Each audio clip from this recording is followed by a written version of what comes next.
Эфир абхазского телевидения продолжает русская служба новостей. Здравствуйте. Начнем выпуск с официальной информации. Президент Абхазии Рауль Хаджимба подписал указ о назначении начальником Государственной миграционной службы Республики Абхазия генерал-майора Андрея Бобова. Премьер-министр Валерий Бганба провел совещание по вопросам обращения с твердыми бытовыми отходами, сообщает пресс-служба правительства Абхазии. Участники встречи также обсудили возможность организации в столице предприятия по сортировке и переработке мусора. В обсуждении актуальной темы приняли участие начальник управления по экологии и охране природы Савелий Читанава, глава администрации Гудаутского района Руслан Ладаря, исполняющий обязанности главы администрации города Сухумкан Кварчия, заместитель главы администрации Гагарского района Владимир Джени, представители Министерства экономики, а также главный санитарный врач республики Людмила Скорик. Участники совещания представят в Кабинет министров свои предложения по разработке концепции учреждения сортировочного и мусороперерабатывающего комплекса на полигоне ТБО, в том числе предложения по территориальному расположению комплекса. Как нам сообщили в пресс-службе МЧС Абхазии, очаги возгораний в лесах Ачамчирского и Ткварчалского районов локализованы. Из-за установившейся в последние дни сухой и теплой погоды в республике расширилась площадь лесных пожаров. Причиной возгораний, по мнению специалистов МЧС, является человеческий фактор.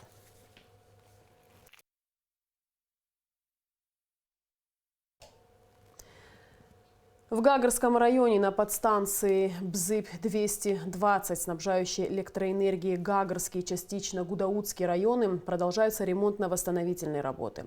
Напомним, что в конце октября здесь вышел из строя один из двух трансформаторов. На месте работ побывала наша съемочная группа. Репортаж Саида Чарсалия. В октябре текущего года в один из трансформаторов на подстанции БЗИП-220 ударила молния, в результате чего он вышел из строя и агрегат пришлось заменить на старый и менее мощный. В конце текущего месяца из России в республику по железной дороге доставят новый трансформатор, приобретенный за счет средств инвестпрограммы. В настоящее время специалисты РУП «Черноморэнерго» готовят фундамент и подъездные рельсовые пути для перекатки нового трансформатора. После аварийного отключения, это в октябре месяце, на данной подстанции, нашими силами были организованы перевозка второго автотрансформатора 63 мегаватта на новое место для того, чтобы начать строительство под новый трансформатор. Новый трансформатор, он уже изготовлен, и 15 ноября он выйдет с завода Российской Федерации. Сюда он должен прибыть к концу ноября. Монтаж и наладка ввода в эксплуатацию займет от месяца до 2.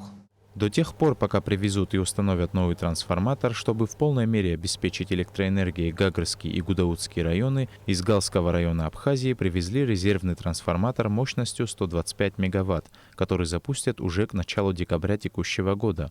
Параллельно с середины октября сотрудниками РУП «Черноморэнерго» ведутся работы и на подстанции Гечрепш-110. За это время здесь был установлен комплект трансформатора тока, в числе которого разъединители и выключатели для защиты линий. Это подстанция Гечрепш, которая будет принимать с российской территории подстанции ПСО напряжение класса 110 киловольт.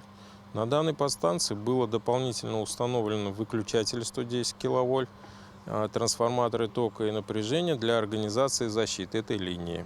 К подстанции БЗИП из Российской Федерации подведены высоковольтные линии электропередачи напряжением 220 киловольт. На сегодняшний день специалисты строят новую линию, а именно устанавливают опоры в приграничной зоне села Гечрепш, чтобы протянуть линии электропередачи напряжением 110 киловольт. После заключения межгосударственного соглашения с Россией, по ним в аварийных случаях в Абхазию будет поступать электричество. Мы находимся на территории строительства оконечной ВЛ-линии 110 киловольт Гечрепш. Возле нас находится речка ПСО. Сзади меня находится уже линия Гечрепш, докуда доведена линия. Остается у нас 1,5 километра, 1 металлическая опора и 5 железобетонных опор. Все работы в Гагарском районе, направленные на улучшение подачи качественной электроэнергии, проходят за счет средств РУП «Черноморэнерго». Сайджар Салия, Тамас Чиковани, Абхазское телевидение. Абхазский ученый Расим Камли принял участие в международной конференции по физике, которая прошла 14-15 октября в Лондоне. Кандидат технических наук, доцент АГУ, ученый-физик Расим Камли выступил на форуме с докладом о собственном открытии. Подробности в репортаже Эсмы Гуланзе. Я взял структуру протонов двух, провел расчеты. И эта зависимость точно получилась такая, как экспериментально люди получали. Вот суть фактически моей последней работы. С присущим ему вдохновением автор 35 работ по изучению электричества, лауреат на Нобелевскую премию в 2015 году, абхазский ученый-физик Расим Камли раскрывает секреты своего нового научного прорыва. Вокруг стопки научных книг и журналов, кипы бумаг, компьютер, факс. В этом кабинете рождаются настоящие научные открытия, над одним из которых ученый работал более 7 лет. Будучи на 5-й международной конференции по физике в Лондоне, с которой ученый вернулся совсем недавно, он не только успешно выступил с научным докладом, но и был замечен редакцией одного из престижных международных научных журналов. После конференции сразу начали поступать письма от 2 американских журналов «Химия и фармацевтика», «Фармацевтические исследования» и второй журнал «Достижения в области теоретической и вычислительной физики». С просьбой, значит, расширенный доклад направить им с тем, что они будут публиковать. Ну вот, в один из них я послал статью, и уже, значит, они прислали письмо и оттиск статьи, что принято к публикации. Американский научный журнал «Достижения в области теоретической и вычислительной физики» – одно из авторитетных изданий, которое публикует статьи известных ученых со всего мира. Нашему ученому удалось раскрыть и описать взаимодействие нейтронов и дейтронов, одного из 4 фундаментальных в физике. У Расима Камли множество публикаций в различных иностранных научных журналах. И немаловажно, что во всех изданиях упомянуто, что автор из Абхазского государственного университета. Все эти работы я делал здесь, в Сухуми, в Абхазии. Я уже ставлю вопрос о том, чтобы вот эти открытия были бы зарегистрированы у нас в Абхазии. Они сделаны здесь. Помимо доклада по своему профилю на конференции, Расим Камли много рассказывал об Абхазии, чем вызвал большой интерес у представителей мирового ученого сообщества. Кроме того, Расима Камли уже ждут и на других научных мероприятиях.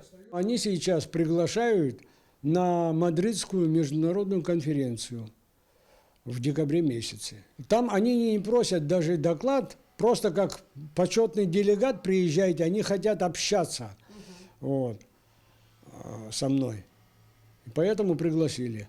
А на этой конференции я встретился с одним делегатом, который говорит о том, что я уже вас приглашаю на итальянскую конференцию в мае месяце.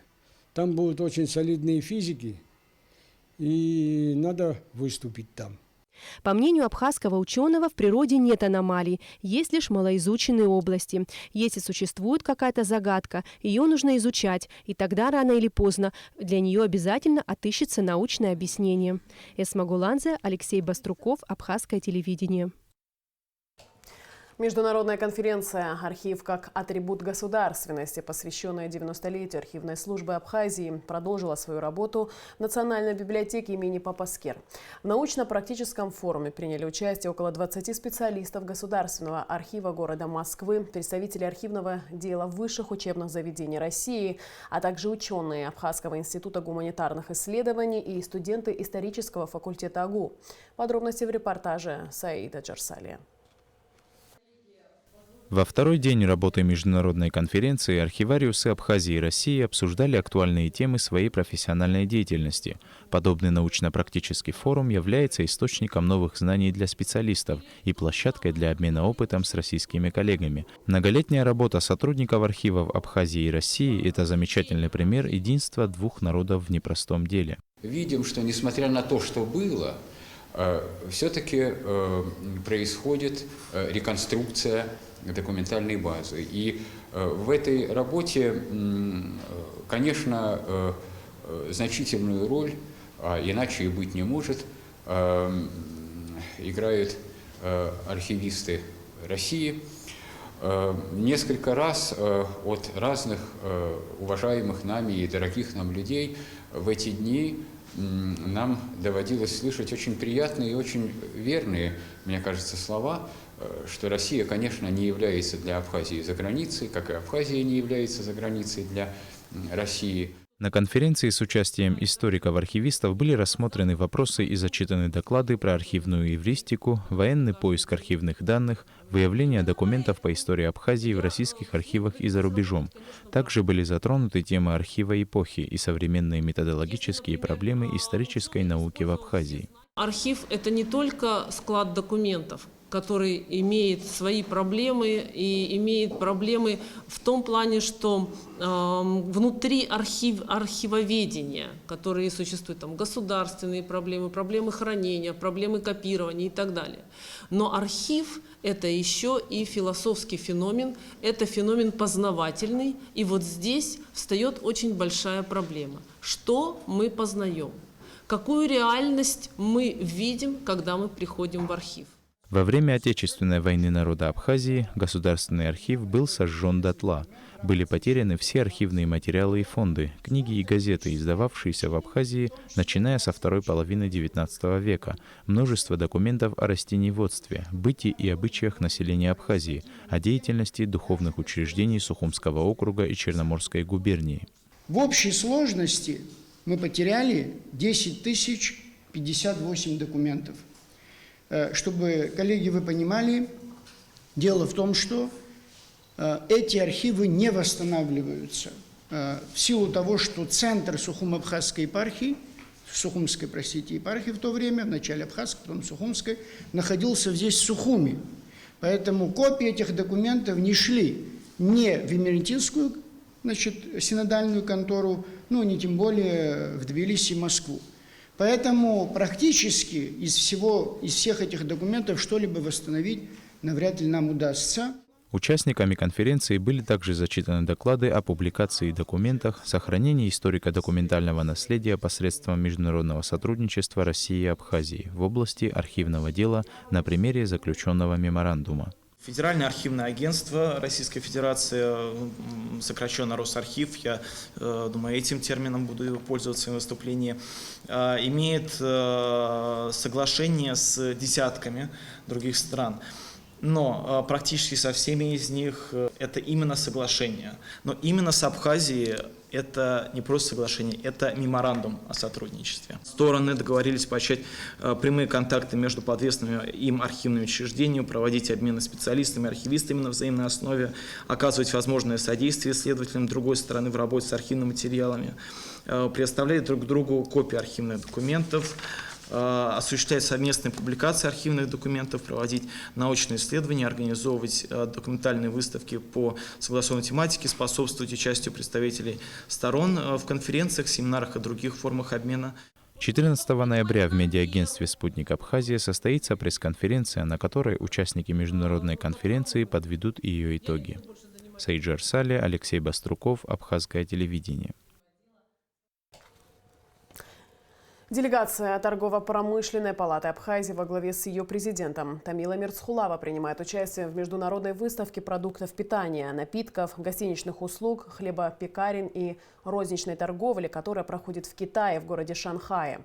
В выставке участвуют около 3500 компаний из 48 стран мира. В первый день выставки павильон Республики Абхазия посетили генеральный консул Российской Федерации в Шанхае Александр Шманевский и представитель российской ТПП в Шанхае Вячеслав Денискин. По мнению Тамилы Мирцхулава, презентация продукции абхазских предпринимателей международным компаниям Азиатско-Тихоокеанского региона – это важный шаг для становления сотрудничества с рынками Китая и Азии.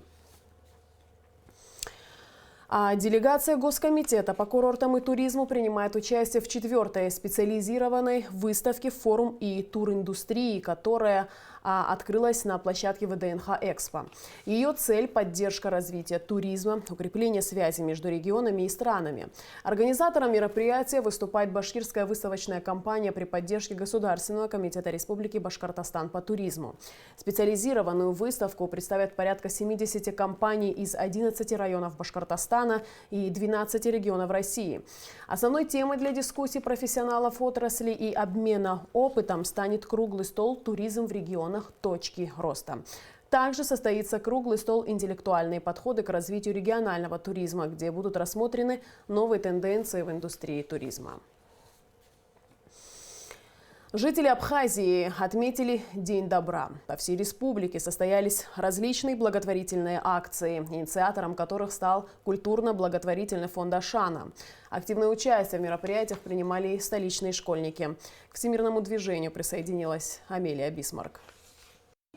Готовились старательно и заблаговременно, чтобы как следует встретить День добра. Сухумские школьники, причем даже самые маленькие, отчетливо понимают, насколько важно быть сердобольными, честными и самоотверженными. Прежде чем пойти на уроки, первоклассница из 3-й школы Николь Мика рано утром посетила детский сад и передала свои игрушки в дар малышам. Отрывать от сердца любимых плюшевых друзей было нелегко. Однако что не сделаешь ради доброго дела, признается девочка. Ездили в садик. Там я дала игрушки и сказала: здравствуйте, вот ваши игрушки. Мы старались находить хорошие игрушки, но которые мне не нравятся.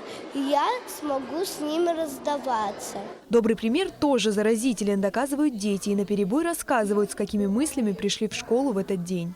Сегодня надо всем помогать и желать чего-то яркого, радостного, всего. Ученики вместе с преподавателями и родителями провели в классах благотворительный марафон и организовали веселый концерт для поднятия настроения. Собранные деньги отправили в копилку культурно-благотворительного фонда «Ашана». Мы пробовали различные мероприятия, но вот 2 года мы как остановились на марафоне, потому что дети принимают участие, но мне кажется, нужно привлекать и родителей к этому мероприятию. Естественно, родители финансируют это мероприятие, а дети готовят музыкальные номера, выступают и отправляют частичку своего доброго сердца на помощь детям. Гиперактивных детей очень много, и вот привлекать их к добрым делам, это, я думаю, что развивает их лучшие стороны. В другой школе под номером 4 также были организованы уроки добра. В честь праздника во дворе учебного заведения ребята своими руками посадили вечно зеленые растения, пополнили копилку и с самыми добрыми пожеланиями отправили собранные средства на помощь тяжело больным детям. Здоровья, радости, хорошего настроения и всего хорошего. Поддержка и сочувствие необходимы каждому из нас. И важно не забывать о тех, кто особенно нуждается в помощи и внимании. Слово «добро» невозможно трактовать однозначно. Оно включает в себя множество различных понятий. Но невозможно не отметить, что в первую очередь в добром отношении нуждаются люди, попавшие в трудную жизненную ситуацию, как подопечные дома престарелых «Надежда». Ученики 7-й Сухумской школы решили в День добра посетить пожилых людей. С этой целью они подготовили театрализованное представление. Как тебя зовут и как ты оказалась тут? Я Герда, друга я ищу, по свету белому хожу. Мой друг пропал зимой в Южный, его найти мне очень нужно. Я помогу его вернуть, тебе же нужно отдохнуть. Какое милое творение, мне в жизни будет утешение. Ведь ты красавица моя, не бед людей в пути. Тебя так давно ждала, скорее заходи. Многие из проживающих в приюте-интернате «Надежда» людей в недавнем прошлом переживали сложные моменты. Оттого они глубоко замкнуты в себе. Но присутствие детей у них в гостях не оставило бабушек и дедушек равнодушными. Жизнь оказалась несправедлива к этим людям, но все же наверняка в их сердцах хранятся светлые воспоминания. Говорят, музыка способна творить чудеса. Знакомые советские песни включили специально для тех, чья молодость прошла во время той эпохи.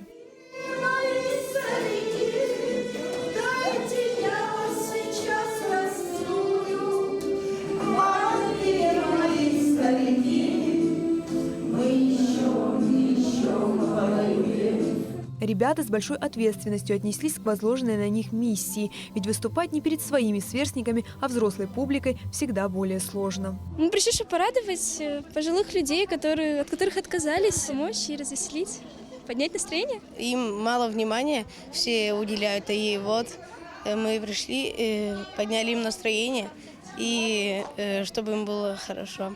Важно рассказывать детям, какие способы благотворительности существуют в мире. Ведь чтобы творить добрые дела, в первую очередь нужно делать это с чистым сердцем. Именно сюда мы решили прийти, потому что дети думают, что день добра – это только собрать деньги. Добро не только для того, чтобы собрать деньги, а добро сделать приятно пожилым людям. Я предложила им пойти в этом году провести мероприятие в Доме пожилых людей. Они очень тепло отнеслись к этому, с очень таким большим желанием. Порой мы думаем, что нашей помощи будет недостаточно для совершения доброго дела, будь то помощь в лечении тяжело больного ребенка или что-то иное. В этот момент важно вспомнить, что добро не имеет меры, но оно способно увеличиваться и даже приумножаться, словно по цепочке распространяясь по миру. Амелия Бисмарк, Томас Чаковани, Абхазское телевидение. К Международному дню добра акцию провел и благотворительный фонд «Абхазия» совместно с политической партией «Народный фронт Абхазии за справедливость и развитие». Все подробности в материале Али Китрапш. Благотворительный фонд «Абхазия» регулярно организует подобные акции в различных школах страны. В этом году при поддержке политической партии «Народный фронт Абхазии за справедливость и развитие» они передали в дар второй средней школе города Гал набор музыкальных инструментов, стоимость которых превышает 450 тысяч рублей. Идея данного проекта была озвучена давно моим товарищем Махрой Вячеславовичем, директором школы. Он просил меня о помощи, так как мы где-то года 2,5 назад оказывали небольшую помощь этой школе. И он тогда сказал, что было бы неплохо, если у наших детей появится возможность для создания бэнд-группы. На самом деле это дает возможность сегодня полностью собрать хорошую группу и заниматься более или менее профессиональной музыкальной деятельностью. В набор подаренных музыкальных инструментов вошли 4 электронные гитары, 2 акустические и по одной соло и бас-гитаре, синтезатор с функцией записи музыкальных аранжировок, а также барабанная установка. При школе есть музыкальная группа «Фолк-бенд Самурзакан». Группа создана 1,5 года назад, и в нее входят 15 учеников. Школьники с интересом разглядывали инструменты и даже попытались сыграть пару мелодий.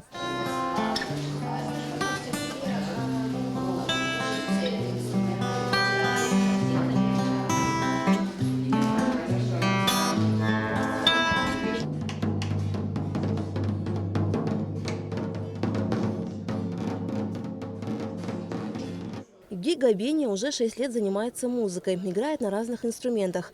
Молодой человек признается, что ранее из-за нехватки инструментов солистам группы «Фолк-бенд Самурзакан» приходилось нелегко. Нас много, то есть я играю на гитаре, другие тоже играют, и все хотят, то есть лучше получится, конечно, чем больше инструментов, лучше музыка тоже. И поэтому, когда сегодня подарили нам вот этот инструмент, гитары, разные здесь инструменты, нам облегчили очень таким подарком. А Лука Шария ходит на музыку год, учится играть на гитаре и абхерца. Но при виде ударных инструментов Лука не смог пройти мимо. Я узнал, что принесли инструменты, я обрадовался, потому что у нас не было в школе инструментов. Вот сейчас уже новые инструменты, вот новые таланты уже будут, ребята тоже будут играть на инструментах. В общем, для школы это очень хорошее это дело.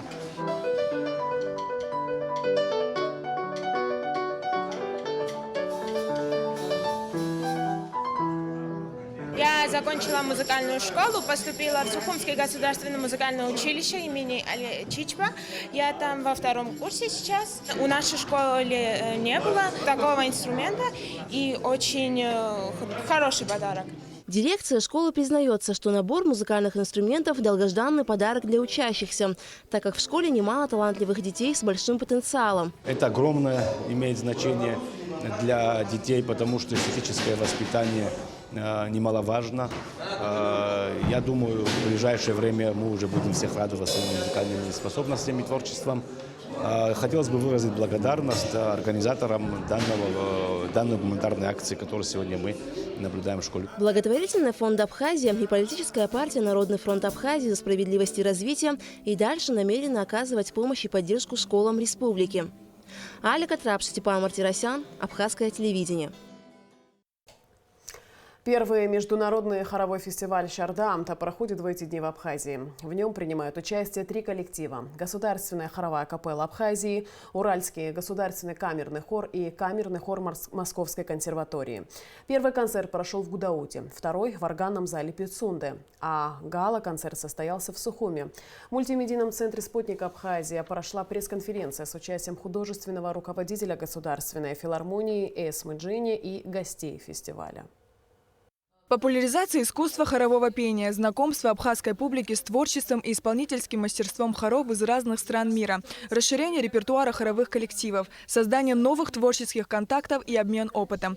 Именно с такой целью в республике проводится первый международный хоровой фестиваль «Шардамта». Долго вынашиваемый проект, в общем, хоровой фестиваль, о котором мы давно задумывались, хотели, стремились, чтобы он возник, и наконец создались такие условия. Мы рискнули стартовать с этим сложным, достаточно сложным проектом, который назвали «Шардамта». Ну, все знают название этой песни, абхазской народной песни, которая исполняется и в Новый год, и по любому другому радостному поводу. И мы так понадеялись, что, как говорится, как корабль назовешь, так он и поплывет.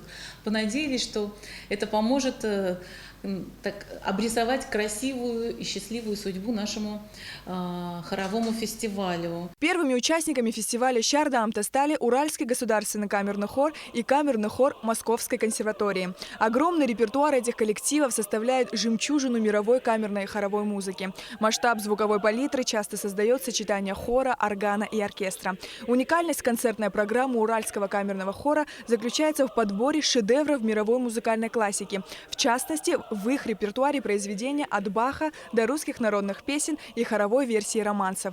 Со сцены звучит не только русский колорит, но и захватывающий дух, переливающиеся как мужские, так и женские голоса. Этот коллектив представляет русскую хоровую музыку на европейском уровне в соборах Франции, Италии, Дании и Польши. А теперь и у абхазского зрителя была возможность познакомиться с их музыкальным искусством. Объездили весь Советский Союз, от Камчатки до Калининграда. Везде были. А вот в Абхазии ни разу мы не были. И вот это наше первое знакомство с вашими зрителями, слушателями, с вашей изумительной страной. Остановились вот на такой очень сложной программе «5 веков русской духовной музыки».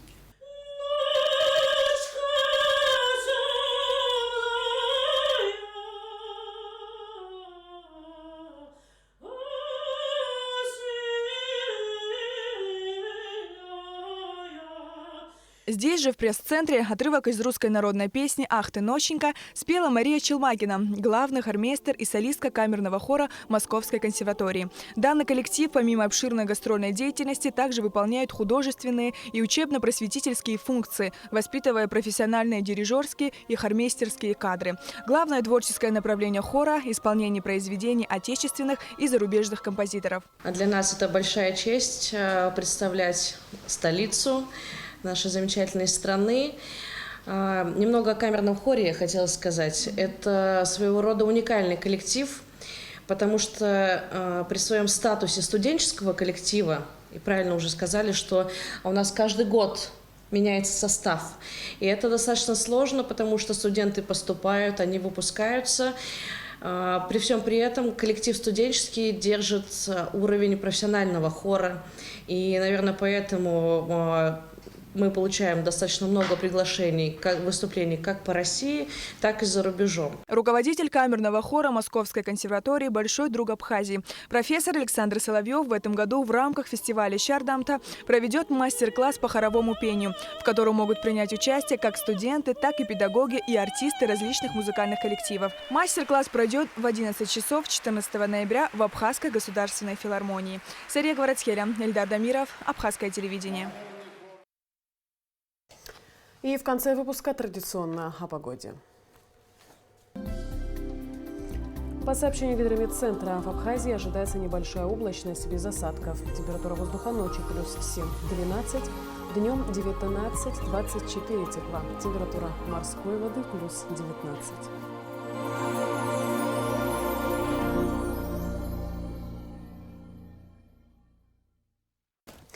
На этом наш выпуск завершен. Всего доброго и до встречи в эфире.